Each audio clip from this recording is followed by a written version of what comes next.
आपण आलो आहोत जिल्हाधिकारी कार्यालय सातारा। मी लोकसाम्राज्य न्यूज कैलास कुंभार।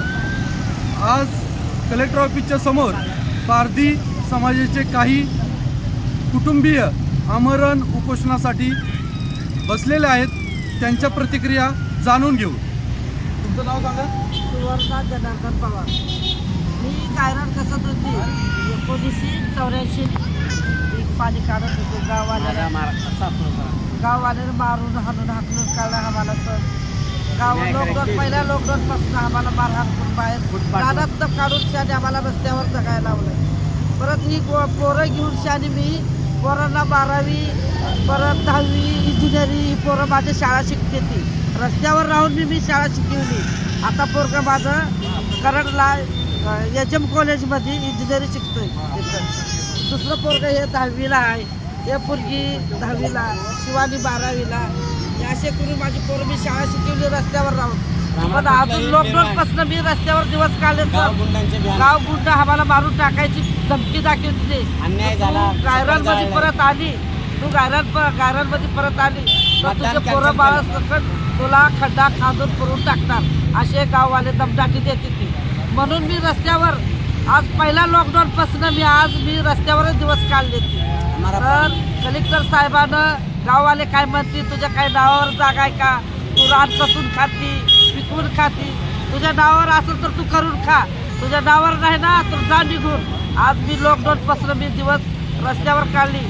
कलेक्टर साहेबांनी एक आमच्यावर उपकार करावा का? तेवढी रान माझी जमीन त्याच्यावर आम्ही जीवन जगत होतो, कसून खात होतो, पोटाला अन्न खात होतो, माझे लेकरं बाळाने अन्न खात होतो। मी आमच्या तोंडातनं घास छिनून घेतलंय गाववाल्यानं, गावगुंडानं छिनून घेतलंय।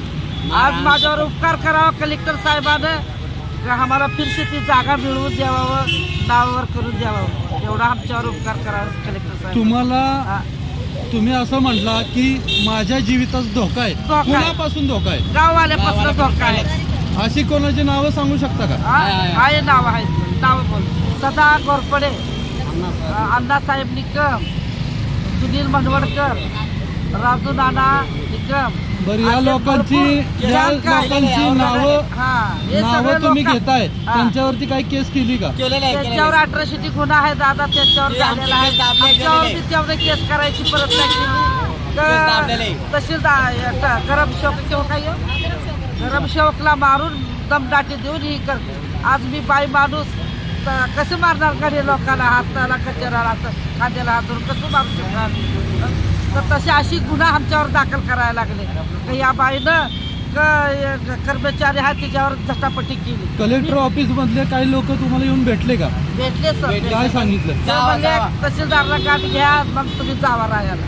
आता जायचं कुठं? तहसीलदारानं स्वतःहून त्याने आम्हाला जागा तिथं ठेवले, नावावर करून दिली जागा, तर आम्ही जगू शकतो। तर गाववाले म्हणते तुझ्या नावावर काय नाही, तू राहायचं। मतदान कॅन्सल केलं। मतदान आहे त्या गावात आम्हाला पोरांचे शाळेचे आहे, जात पडताळचे दाखला, जातीचे दाखला, राशन कार्ड, मतदान, बँकेचे पासबुक सगळे आहेत ते। आम्ही तिथलेच कॅन्सल केलं त्यांनी। पण तरी बी गाववाले काय करते ते आम्हाला तिथं हक्कलपट्टीचे माग। आज माझे बालवाडी पसली तिथं शाळा शिकली, हे पोरगीनं बालवाडी पसलं आता 10वी 12वी झाली, तरी बी गाववाल्यानं मारहाण केलं। आता प्रमुख मागणी काय?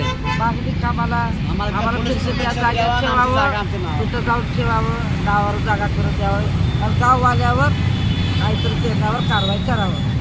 का त्यांच्यापासून आम्हाला भीती आहे, आमच्या जीवाची भीती आहे, माझ्या पोराबाळाला भीती आहे गाववाल्यापासून। तेवढं सरकारनं उपकार करावं, SP साहेबानं, कलेक्टरनं आमची गरिबाची दयामाया घ्यावा, बस तेवढंच करावं।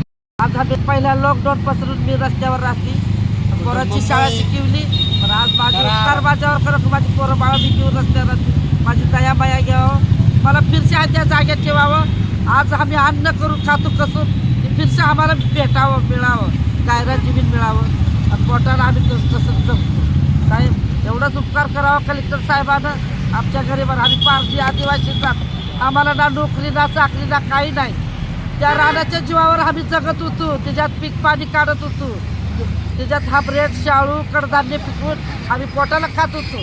कुणाची लाजी लबाडी केली नाही, कुणाचं बांध रेटलं नाही, पण गाववाल्याने येऊन दमदाटी देऊन आम्हाला सफर होतं, सफर त्या सफराला बी पिटून टाकितलं होतं।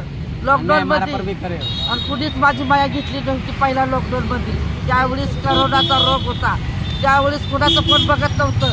म्हणून मी ती सोडून पळून कसं तरी जीव हातात घेऊन रस्त्यावर दिवस काढले. पण पोरांची शाळा बी केली. मी काय अशी मोकळी राहिली नाही. पोरांचे शिक्षण केलंय, हातात परडी घेऊन, अंबाबाईची परडी घेऊन भीक मागून पोरांचं शिक्षण बी केलंय. आता पोरगं एजम कॉलेजला शिकायला आहे, 12वीला इंजिनिअरिंग शिकतोय. आता कोर्स चालू आहे. तर सरकारनं आम्हाला मदत करावं का माझी पोरं शिकलेले आहे ना, त्यांच्यासाठी जागा घर असं भेटावं.